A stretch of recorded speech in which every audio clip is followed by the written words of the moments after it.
ప్రవేశపెట్టిన బడ్జెట్, వీటి అన్ని విషయాల మీద సుదీర్ఘంగా అసెంబ్లీలో ఎలాగూ ప్రతిపక్షం చెప్తా ఉన్న మాటలు ఎలాగూ వినే పరిస్థితి, అసెంబ్లీ నుంచి ప్రజలకు తెలిపే పరిస్థితి లేని పరిస్థితుల మధ్య మీ ద్వారా ప్రజలకు ప్రతిపక్షం సైడ్ నుంచి బడ్జెట్ మీద, గవర్నర్ ప్రసంగం మీద, వీటి అన్ని అంశాల మీద ఇటువైపున నాణ్యానికి ఇటువైపున వర్షన్ కూడా వినిపించే కార్యక్రమం చేస్తూ ఉన్నాం. నిజంగా చంద్రబాబు నాయుడు గారి 2 బడ్జెట్లు, ఇవాళ చంద్రబాబు నాయుడు ప్రవేశపెట్టిన 28వ తారీఖున తాను ప్రవేశపెట్టిన బడ్జెట్తో 2 బడ్జెట్లు తను ప్రవేశపెట్టినట్లయింది. ఈ 2 బడ్జెట్లు చంద్రబాబు నాయుడు గారివి గమనించినట్లయితే బాగా ప్రస్ఫుటంగా కూడా కనిపించేటి ఏమిటి అని అంటే, చంద్రబాబు గారు అన్ని రకాలుగా ప్రజలను మోసం చేసిన తీరు తేటతెల్లంగా కనిపిస్తుంది. ఎన్నికలకు ముందేమో బాబు షూరిటీ, భవిష్యత్ గ్యారంటీ, ఎన్నికలు అయిపోయిన తర్వాత మాత్రం బాబు షూరిటీ, మోసం గ్యారంటీ అన్న పద్ధతిలోనే ఆయన పాలన సాగుతూ ఉంది. బడ్జెట్ స్పీచ్ అంతా కూడా చూస్తే, బడ్జెట్ కానీ గవర్నర్ ప్రసంగం కానీ ఏది చూసినా కానీ కనిపించేది ఒకటే. గవర్నర్ ప్రసంగంలో వీళ్ళు రిప్లై ఇచ్చేటప్పుడు కానీ, బడ్జెట్ స్పీచ్లో కానీ ఎక్కడ చూసినా కానీ మనకు కనిపించేటివి 2 కనిపిస్తాయి.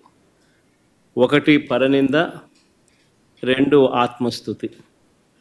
ఈ 2 మాత్రం బాగా ప్రస్ఫుటంగా కనిపిస్తాయి. 2వ బడ్జెట్ ప్రవేశపెడతా ఉన్నప్పటికీ కూడా ఈ రోజుకి కూడా వాళ్ళ నోట్లో నుంచి వచ్చే మాటలు జగనట్ట, జగనిట్ట, జగనట్ట, జగనట్ట, ఆ పాలన, ఈ పాలన, ఇవే మాటలే వస్తాయి.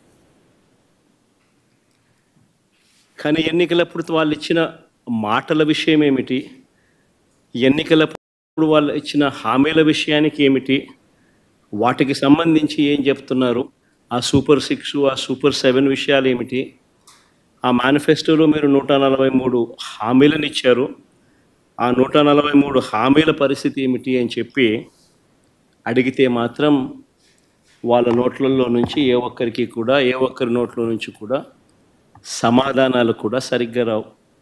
ఏది చెప్పినా అబద్ధం, ఏది చెప్పినా మోసం. ఎన్నికలప్పుడేమో సూపర్ 6 అన్నారు, సూపర్ 7 అన్నారు, ఏకంగా ఒక మేనిఫెస్టో రిలీజ్ చేశారు. ఆయన దత్తపుత్రుడు ఇద్దరు కలిసి రకరకాల పద్ధతుల్లో పోజులు ఇస్తూ జగన్ చెప్పిన దానికన్నా ఎక్కువ చేస్తున్నాము అని చెబుతూ ఇంటింటికి బాండ్లు కూడా ఇచ్చారు. బాండ్లతో పాటు కరపత్రాలు కూడా ప్రచురించారు. ఇవన్నీ కూడా ప్రతి ఇంటికి కూడా పంచడం జరిగింది. అధికారంలోకి వచ్చిన తర్వాత 2వ బడ్జెట్ ఈరోజు ప్రవేశపెట్టారు. మొదటి ఏడాది అయితే టోటల్గా కేటాయింపులు చూస్తేనే అరకొర, అది కూడా బడ్జెట్ వరకే. ఇచ్చింది ఎంత అని చూస్తే ఓ పెద్ద బోర్డు సున్నా కనిపిస్తుంది. ఇది చంద్రబాబు నాయుడు గారి బడ్జెట్ ప్రజెంటేషన్. ఇక 2వ ఏడాది బడ్జెట్ కూడా ఇంచుమించు అదే పోలికలే కనిపిస్తూ ఉన్నాయి. ఈ సూపర్ 6, ఈ సూపర్ 7 గురించి మాట్లాడదాం. మొట్టమొదటిగా, ఎందుకంటే ప్రధానమైన హామీలు కదా ఇవన్నీ. ఈ ప్రధానమైన హామీలకు పరిస్థితి ఏమిటి అని చెప్పి చూస్తే, మొదటిది యువతకు సంబంధించిన, ఉద్యోగాలకు సంబంధించిన చంద్రబాబు నాయుడు గారు చెప్పిన హామీ. తను చెప్పినాడు, సూపర్ 6 అన్నాడు, సూపర్ 7 అన్నాడు, నిరుద్యోగులందరికీ కూడా 3,000 రూపాయలు నిరుద్యోగ భృతి అన్నాడు. చంద్రబాబు నాయుడు ఇచ్చిన హామీ 20 లక్షల ఉద్యోగాలు వచ్చేదాకా 3,000 రూపాయల నిరుద్యోగ భృతి అని చెప్పి చెప్పుకొచ్చాడు. ఆశ్చర్యం ఏమిటి అంటే, గత ఏడాది బడ్జెట్లో చూస్తే గత ఏడాది బడ్జెట్లో కూడా ఆ నిరుద్యోగ భృతి 20 లక్షల మందికి ఇంటూ 3,000 రూపాయలు అంటే దాదాపుగా 7,200 కోట్లు.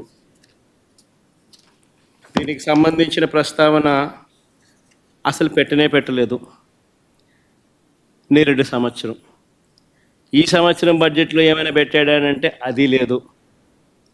పరిస్థితి గమనిస్తే రాష్ట్ర అసెంబ్లీలో గవర్నర్ గారి చేత ఇచ్చే స్పీచ్లో ఏకంగా గవర్నర్ గారి ప్రసంగానికి సంబంధించిన వర్షన్ తెలుగు కాపీస్ అన్నీ కూడా ప్రతి శాసనసభ్యుడికి కౌన్సిల్ సభ్యులందరికీ కూడా బుక్స్ కూడా పంపిణీ చేశారు. మళ్ళా అర్థం కాదేమో ప్రజలకి అని చెప్పి వాళ్ళు ఇచ్చిన దాంట్లో చూస్తే 4 లక్షల ఉద్యోగాలు ఇప్పటికే ఇచ్చేసాము.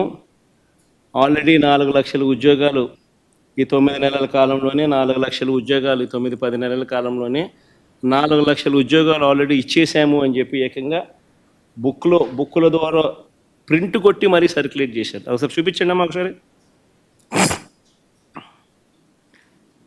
ఇది గవర్నర్ గారి ప్రసంగానికి సంబంధించిన కాపీ బుక్కు.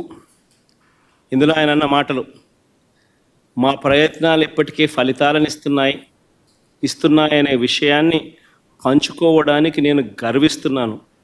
భారీ పెట్టుబడుల కోసం Google, ArcelorMittal, Tata power, Greenko group, BPCL, TCS వంటి అనేక అంతర్జాతీయ దిగ్గజాలను ఆకర్షిస్తున్నాం. ఇప్పటి వరకు ఇన్వెస్టర్లు 6.5 లక్షల కోట్లు పెట్టుబడులు పెట్టారు మరియు 4 లక్షల మందికి ఉపాధి అవకాశాలు కల్పించబడినది.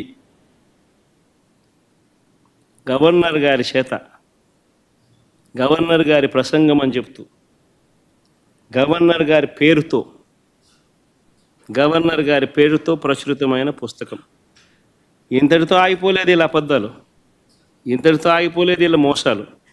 ఏకంగా ఈ బడ్జెట్ జరిగేటప్పుడే సోషియో ఎకనామిక్ సర్వే రిలీజ్ చేశారు.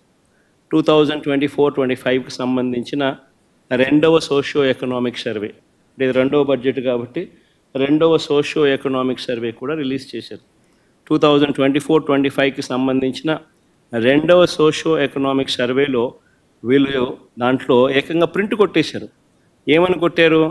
ఎంఎస్ఎంఈ సెక్టార్లో 2024-2025కి సంబంధించి ఏకంగా 27,07,752 ఉద్యోగాలు ఇచ్చేశారు.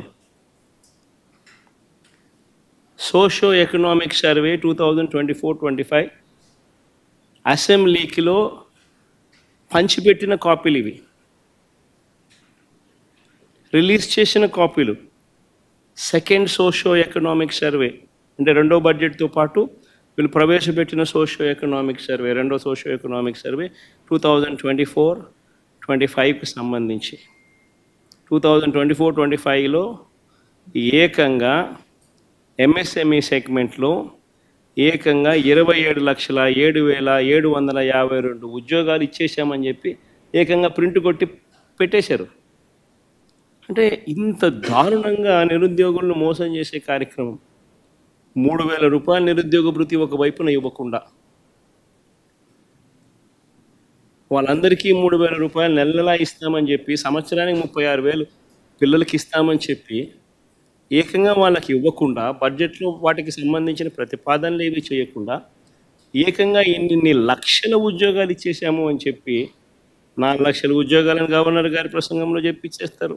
సోషియో ఎకనామిక్ సర్వే రిలీజ్ చేసి 27,07,752 ఉద్యోగాలు ఇప్పటికే ఇచ్చేసాము అని చెప్పి చెప్తా ఉన్నారు.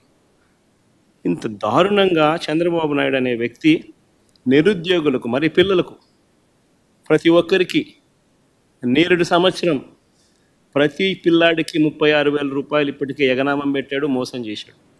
ఈ సంవత్సరం బడ్జెట్లో కూడా మరో 36,000 పిల్లలకు మోసం చేసి ఎగనామం పెడతా ఉన్నాడు. అంటే పిల్లలకు ఇప్పటికే చంద్రబాబు నాయుడు 72,000 రూపాయలు ప్రతి పిల్లాడికి చంద్రబాబు నాయుడు మోసం, దగ, వంచన, బకాయిలు అన్ని పదాలు పెట్టచ్చు. ఇప్పటికీ చేసిన మోసాలు.